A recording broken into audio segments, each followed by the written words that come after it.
Sementara itu saudara, salah satu tradisi yang masih dijalankan masyarakat Banda Aceh setiap bulan Ramadan yaitu buka puasa bersama warga kampung. Di sini warga berbuka puasa bersama di masjid dengan menu utama yaitu kuah belangong dan menu hidang yang dibawa warga. Tidak ketinggalan santunan anak yatim sebagai bekal untuk merayakan Idul Fitri.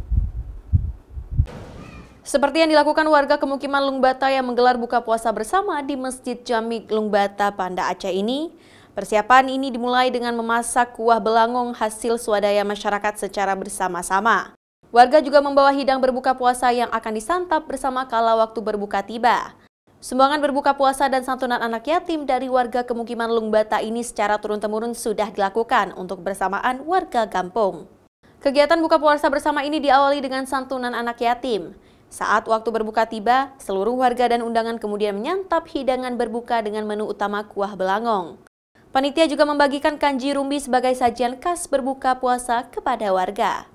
Yalah, itu mempererat silaturahmi, mengundang kerabat karib dan tokoh masyarakat supaya saling memberikan faedahnya. Mungkin tamu itu bisa menengok bagaimana keadaan masyarakat Lungbata. Dengan menengok ini sudah bisa membaca itu bagaimana kehidupan masyarakat Lungbata. Momentum seperti ini di bulan Ramadan mengadakan berbuka bersama, inilah warisan-warisan orang tua dahulu sampai sekarang harus dipertahankan di masa yang akan datang. Kegiatan seperti ini di Lungbata ini ada 2 kali. Pertama di bulan Maulid, yang kedua di bulan puasa seperti ini.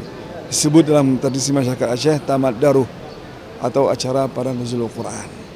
Ini setiap tahun bulan Ramadan menjadi rutinitas tetap di Masjid Jami Lungbata.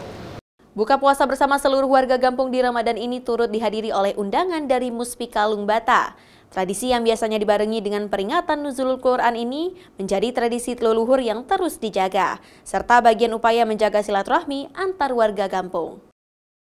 Mustajab, Kompas TV, Banda Aceh.